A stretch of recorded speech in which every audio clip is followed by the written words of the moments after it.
Good morning সবাইকে। তো সবাই কেমন আছো? আশা করি ভালো আছো আর সুস্থ আছো, আর আমিও অনেক ভালো আছি।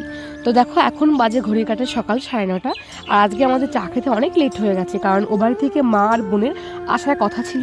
তো ওই কারণে ওয়েট করতে আমাদের একটু বেলা হয়ে গেল।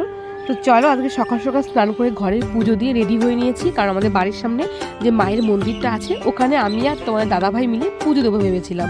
তো অনেক বছর হয়ে গেছে যে একসঙ্গে পুজো দেওয়া হয় না, আমি অবশ্য একাই দিই পুজো, ওর সঙ্গে দেওয়া হয় না। তো আজকের মেন উদ্দেশ্য ছিল ওর, মানে ও পুজো দেবে, তো ও দেবে একা, তাই আমি ভাবলাম ওর সঙ্গে আমিও দিয়ে নিই। তো সুযোগ ছাড়া যায় না, কারণ মায়ের পুজো বলে কথা। তো চলো পুজো দিয়ে নিই। আর পুজো দেওয়া হয়ে গেছিলো, সবাইকে প্রসাদ দেওয়া হয়ে গেছিলো।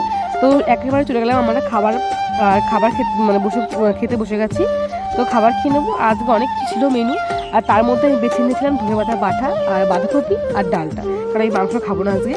তো চলো খেয়ে নিই, আর ভিডিওটা কেমন লাগলো অবশ্যই জানিও। টাটা।